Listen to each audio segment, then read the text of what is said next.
presenters are Fran Burke, Cindy Karnick, Davison, and Amelia Ing. From our workshop today, we would like you to know what we think 5 secrets are that keep your motivation strong and your personal journey meaningful. We hope that you will be inspired to put them into action over time and to grow with them throughout your life in school and beyond, and to choose one tip from today that you can act on for your own good or for the good of another. So we'd like to to start by telling you a little bit about a young lady named Hannah Alper. She has a wonderful presentation on TED Talks, and we'd like to just give you a touch of her video, and then encourage you to go to TED Talks to finish watching it, because it is very inspiring for people to watch. And then we'll have personal introductions of both the presenters and the participants, and then go into the 5 secrets that keep your motivation strong, and if we have time, follow with a Q&A.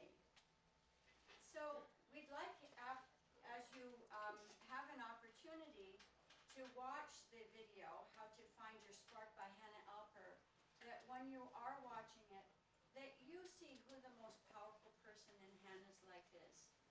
What is her passion and what sparks her passion?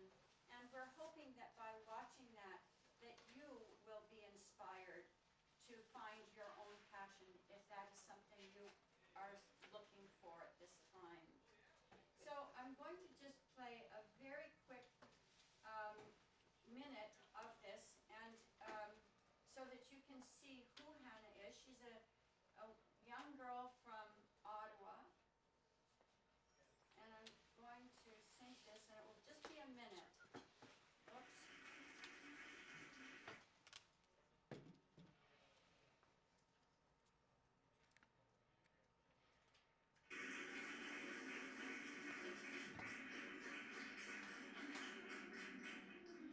Did you ever dream that you could change the world? Maybe in your dreams you were Superman or Wonder Woman or one of the members of... I just wanted to share you my story when I was around 18 years old. Can you tell me who is around 18 or older? Put up your hand. Thank you. What about our children here? How old are you? Okay. When I was 14 years old, I was born in Hong Kong, and I find that Hong Kong was a very, very congested place. And when I was studying geography, I realized that Canada is a huge place compared with Hong Kong. So when I was 18 years old, here is what I look like. Okay, now I'm 62. So when I was 14, I really said to my mom, I really wanted to come to Canada by myself. Okay, and my mom said, okay, I only allow you to come after you graduate from high school. So sure enough, when I got 17 and a half years old, I told my mom I'm really ready to go. So I came to Canada as a visitor. And sure enough, I was so gullible. When I came here, I saw the place, I like it, it is my dream place. And I wanted to study. And I remember the first time I went to George Brown College, and I said to the admission officer, I said, can you give me an application? I wanted to study business and accounting. And sure enough, he asked me, oh, what is your status in Canada? I said, visitor. Sure enough, within that inch, he handed me the application and heard me that I was a visitor. He said, no, you have to be a student. And I learned from that time onward. So what I wanted to share with you guys is, when you have a passion, don't be afraid, okay? Follow your passion, follow your dream. Just like all of you come here as a Latin immigrant, there's a reason for you. And as my outcome, I would tell you, after studying 4 years in Canada, and I was a custom officer. At the time, I was only 95 pounds. Would you imagine a custom officer only 95 pounds? I get so many threats. And then we brought the good thing to Canada. And sure enough, it built so many things that, and I see, because custom is a frontline office. And it opened my eyes to see that I need the collaboration. And also I developed to help New India. And thanks for the government give me the opportunity to serve the public. And I have been doing so many information fair, one-day shopping information fair that you can really see, and to help the public. And this is my passion. Thank you.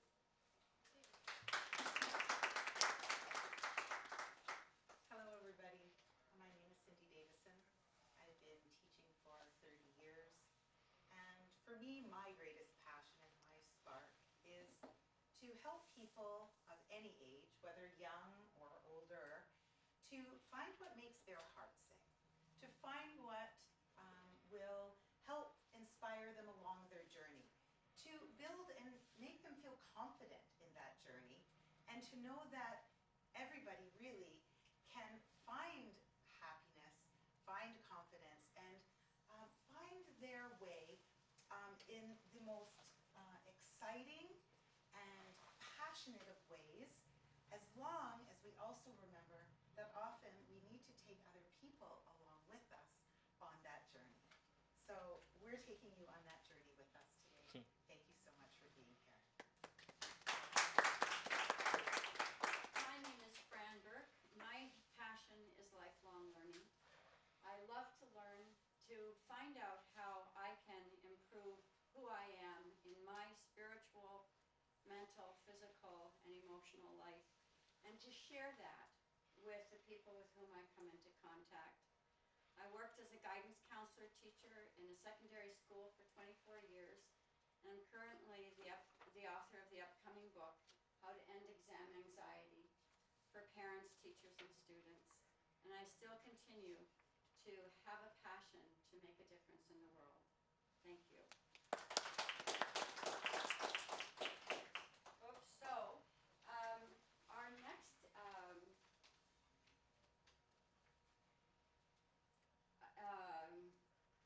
activity that we would like to do is to have the students introduce yourselves to each other and find out their name and one thing that's of interest to them, and that you would be willing to share with us.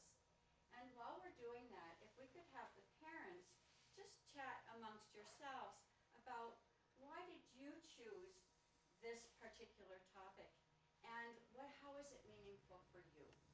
All right, so if we could get you, and you have about 3 minutes to share.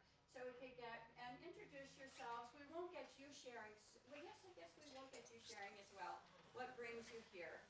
And if you'd introduce yourselves. High fives, those 5 secrets. If you could turn to page 11 in the booklet that we gave you called Choices. Now, many of you might find these booklets just one of those many things that are piled up in the school guidance office, something that you're given every year to look at and use, and you flip through and look for courses. But there's actually some very valuable information in these booklets for you as well. And on page 11, the 5 secrets, as we call them, or the high 5, are listed there. You will notice that number 1, change is constant. And as you have probably already discovered in this world, there is nothing truer than that. We are in constant flux, constant change. And the expectations in the world, as well as the future careers and jobs available in this world, and yourselves, and ourselves, we're changing every minute. And human beings are extremely dynamic, extremely adaptable, but one thing we do have to understand is that change is going to continue throughout our lives.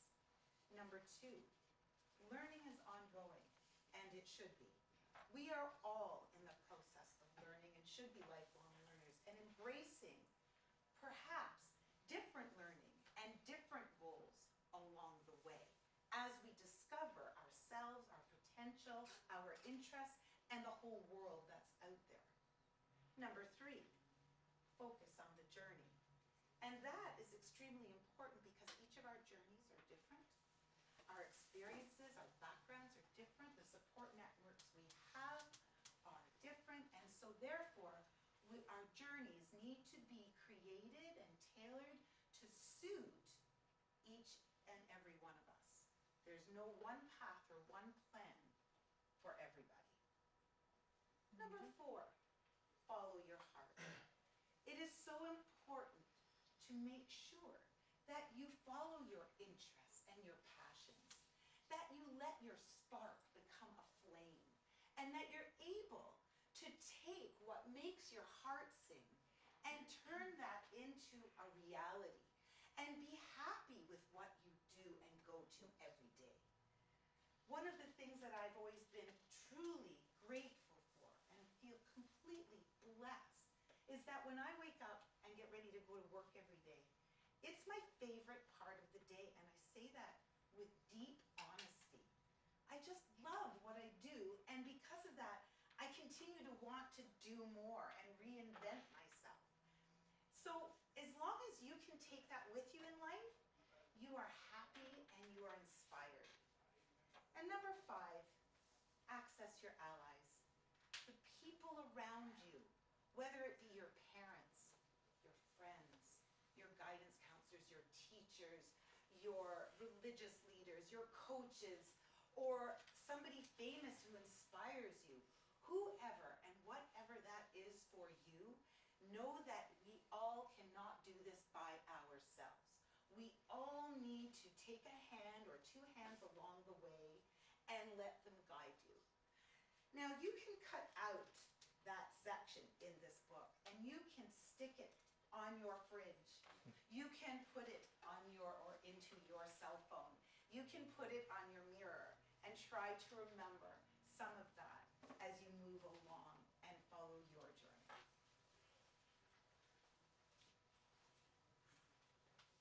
On page 6, you will also see this logo. And this logo represents some of the information behind that high 5 or those 5 secrets. It's about who you are again. Investigate what are your opportunities. Investigate who you want to become and know that that can change and that it can be many things, not just one. And then what is your plan for achieving those goals? How am I going to get there? What steps I'm going to take? And we will unpack some of that as we move along. So the first focus, or the first secret, is to focus on the journey. And one of the things that we know is that we will be most successful along our journey when we have what's called a growth mindset. I'm going to skip this slide that's the fixed mindset, which is the mindset we don't want to have, and go right into, for time's sake, into the kind of mindset we would like to have. And that mindset has to do with what you believe about yourself as a learner. Do you believe that you can learn anything that you want to learn?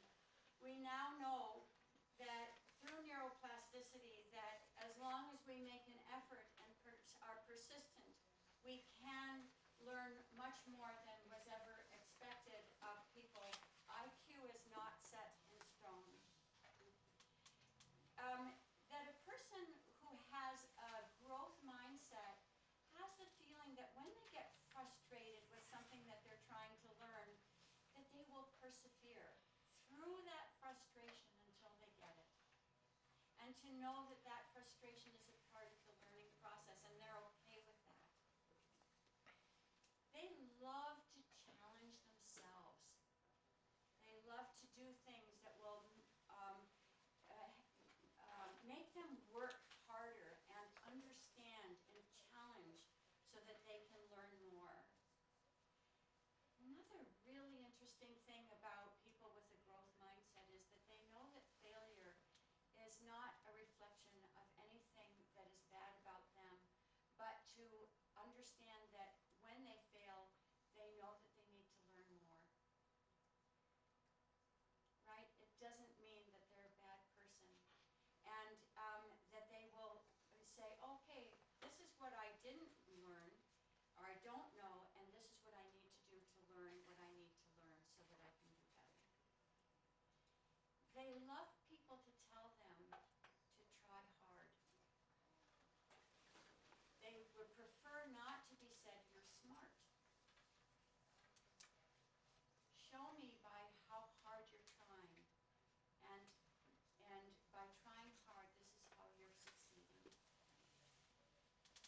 they know that their efforts and their attitude determines their success. Their effort and their attitude determines their success. Yes. It's by making that effort.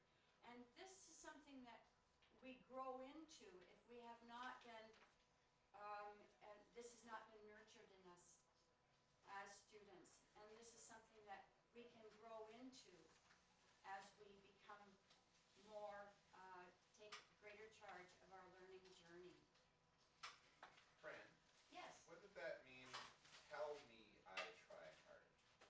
So it means that the adults around them are reminding them to work hard at something, to take effort and persistence and work at it, because that's what brings about success, right? Rather than, oh, you're smart. Because kids who are told they're smart feel, well, I don't need to do anything then, right? And this is something that has become we're more aware of now, because originally, for self-esteem reasons, we were told to tell every kid that they're smart. And we now realize that in fact that kind of backfires, and that we need to encourage that persistence and effort and working hard, right? But enjoying it too. When we say work hard, it means working at it with enjoyment and joy. Because when we're doing it with enjoyment, we're able to access and be calm in our brain and body system. When we're working hard and we're frustrated, the learning doesn't take place. So it's that joy of learning at the same time. So, okay. Easy to say. Pardon me? Not easy to say. You're hard to absolutely achieve. right, absolutely right. And there are now tools that we can use to help bring that about. If you want to chat, I'd love to do that Yeah, after. sure. Okay? Now, using that growth mindset, I'd like everybody to turn to the handout Our Choice, just for a very brief moment. And this is something to help you and your child or children try to remember that growth mindset.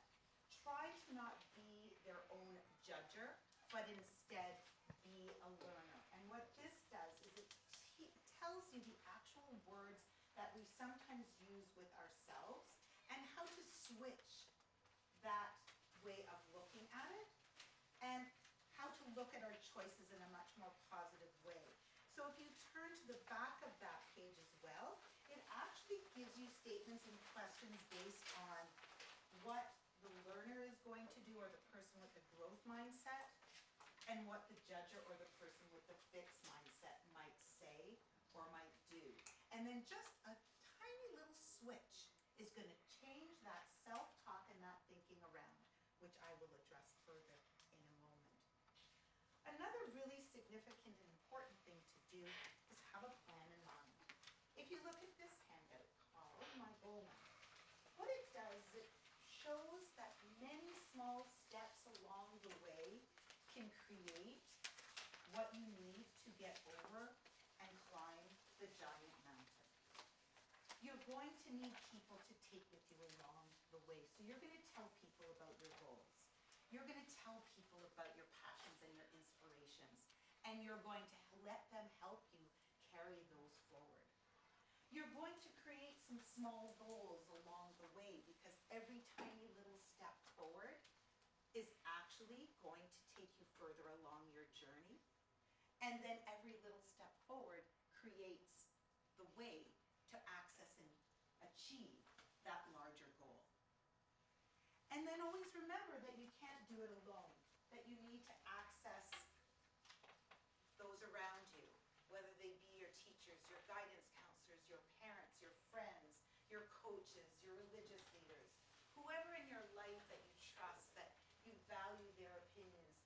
Let them help you and let them provide support and advice along the way. The other thing that's also very important are your choices. Yeah, and I think what we'll do is we'll go through this quickly, because we have so much that we want to cover, that you can see that there is, the first secret is to focus on the journey.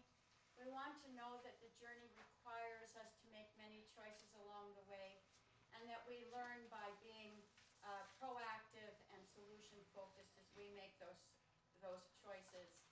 We want to be involved in self-care.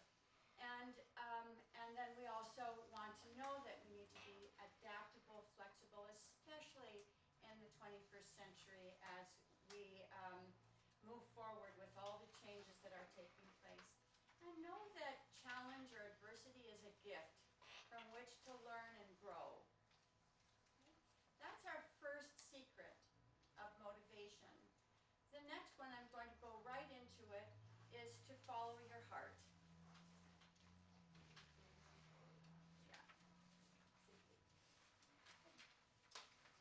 One thing that I wanted to talk about just before we get to follow your heart, and you'll see that in your handout are a few other tips about self-talk. I just want to say, be your best friend. Be kind to yourself. Know that you can do anything you want to do. Know that you can be your best friend or your worst enemy, so please be your best friend. And that also means to follow your heart. Know your interests. And if you don't know your interests, help other people help you find your interests. Have conversations. Talk about things that make your heart sing, where you feel up, where you feel happy, where you feel that you're in your element. That's how you have a sense of what your interests are and what are the things that really resonate with you along the way, spiritually, emotionally, and professionally. Also, have a purpose that is meaningful. Know and do what you love to do. Reflect on what you have rather than what you don't have. Reflect on your skills and your abilities and what you have been able to achieve along the way, and then build on those. And then once again, I must say, know that you are the most powerful person in your life. You are the best person to create and carve the pathway, support yourself, and be that best friend. The meaning of life is to find your gift. The purpose of life is to give it away. And the more you give it away, the better you feel. I'm just going to go on to number 3.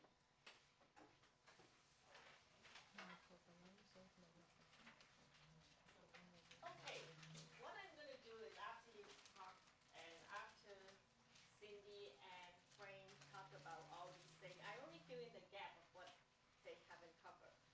So when I talk about allies, okay, it is very important for anyone, even teenagers, okay, to have very good networking. And well, tell me about how you network with people in school. Can you tell me? Come on. Video games. That's a good thing too. Other than that, Facebook. Exactly. Facebook, right? There you go. There's so many social media that you like to network. So especially when you are in a STEM, then digital networking is the most important thing for you guys, right? Because networking is sometimes who you know that would also lead you for your future career of job looking, right? So I'm not going to say all these one by one, but I just wanted to cover the most important thing that I wanted to say. Another thing is, if you network, you find some senior mentor. Try to get as many good mentor as you can to help you. Even myself, I also look for good mentor. There's no age difference to look for mentors, okay? And when you get a mentor, be honest to your mentor and tell your mentor what you really want to know, and then give the mentor the problem so that you and the mentor can help and solve the problem. And that is a very important thing. I have to say that sometimes when we are parents, we have to really let go and let the kids take their responsibility. And I have to be very honest that I have 2 very good kids, but honestly,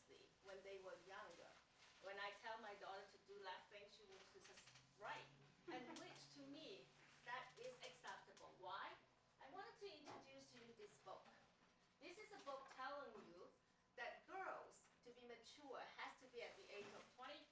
Boys has to be 30. So as a parent, when we love our children so much, what do we expect? Mind you, my daughter, she's a child psychologist, clinical. She's 32, so she's just being mature. And when she was younger, I answer your questions. I told her that her math wasn't so good. How can you do statistics in the second year of university? These are the things that kids may not know. So it falls back to us that we really help them use our passion to tell them. But so therefore, when the kids resent to us, it doesn't mean that it's the end of the world. So this is a good book that you can really see and read about it. Kids, but doesn't mean that, I give you the sign that you have to be not obey to your parents. But it's just an understanding and have a more efficient communications. All right? So also, when we talk about potential, when you wanted to learn, stay learning, I'm still stay learning too. But parent, have you ever read this book called Finding Your Element? Identify our own potential. Identify your kids' potential. This is a good book. You don't have to write it down because at the end of the reference, we have it. But I just wanted to emphasize it. And also, during the time, even when you are kids or parents, sometimes we have up and down, we have unhappiness. Here's another good book that I also wanted to say, The Happiness Equation. Everybody read that? You don't have to write this down. At the end of the page, we have the references, but I just want to emphasize because I wanted to fill in just the gap of what Cindy and Frank has been said, and I don't want to repeat all these. Another thing is, being a parent, honestly, how much we know about our character, how much we know about our students' character. Here's a book. Here's so many books tell you about the 16 different personality and character. If we understand each other's character, when we talk about collaboration and teamwork and all this, if we understand each person, the good and the bad, there's an old Chinese saying, we have 10 fingers. 10 fingers is not the same, right? So it has up and down, and it has weakness, and it has different potential. How we can put it like a nuts and bolt together.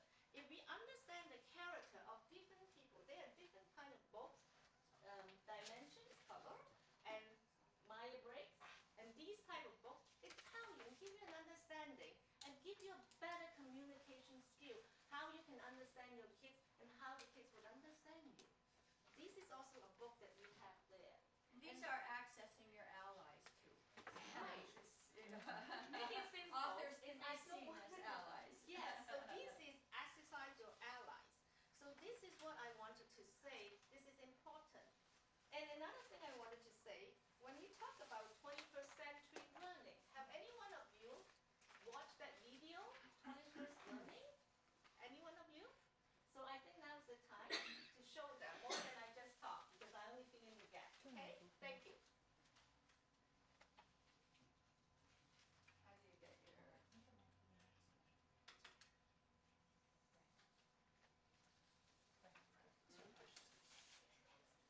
Oh, is it? Okay. Okay.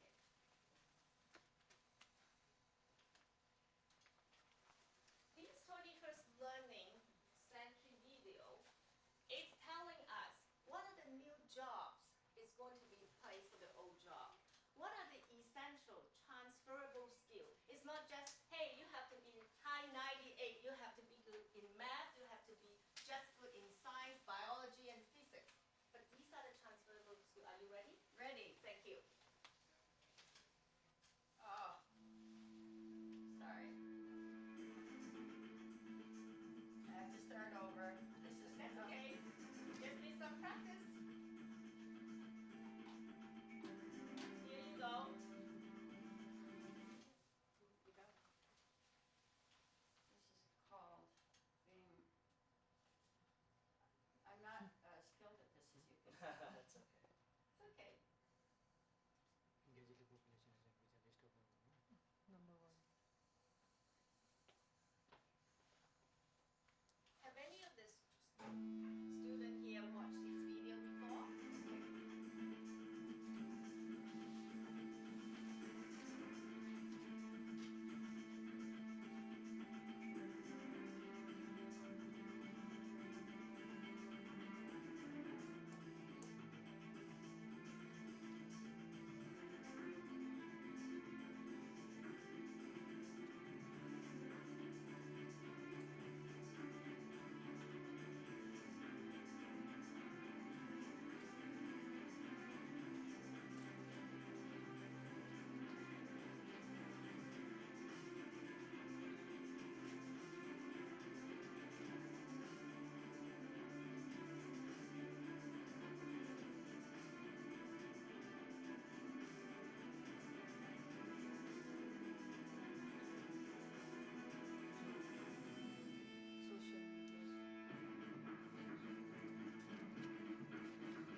problem solving. innovation, problem solving, entrepreneurship mind, creativity, good communication skill with the digital technology that my generation is so bad, but our D students, their generation know how to do it so quick, right?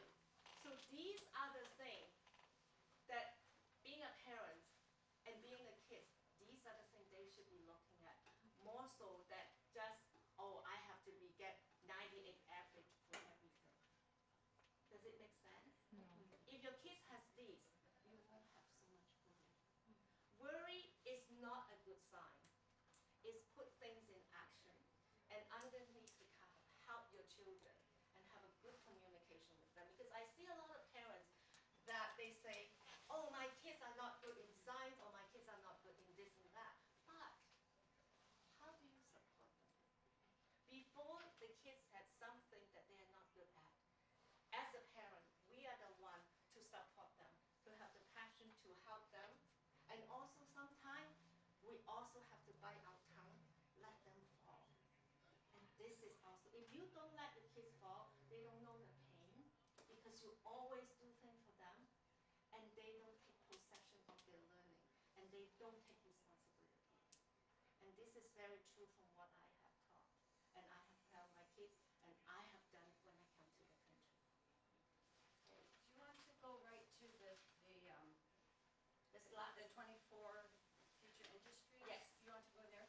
Okay. Yes. So the 24 industry, this is what we always say in the future job. These are the things that, what is the number one? I want people to tell me rather than me talk. Atmosphere, water, Speak louder. Right, Water thank you. harvesting. Number two, what is that? There is a drone commercial. demonstration today. What time? Drone in Hey, you didn't do your homework when you come in. Very good. Quick. Okay. What is number three? software development. Thank you. And then Mobile apps. Trillion five. 3D printing. 24. Any of the students have already involved with the 3D printer? The 3D printer. You know what is that? Anything like that? Yeah. So what did you do? Tell me. Well, I went to an interactive learning place, Yes. and there was a 3D printer, and we got to like put, we got to pick an image and put in, and then put the plastic in the 3D printer, and it would create it. Great. Thank you. What about you? I saw a picture of Jabba the Hutt and Kim Jong-un together, and then with 3D printing, and I thought that was kind of cool. Good. It's 3 dimensions. Good. Is there any of your parents here and listening to you? Did you know what your daughter know about this? I did. She's pretty good about sharing what she does. Thank you. See,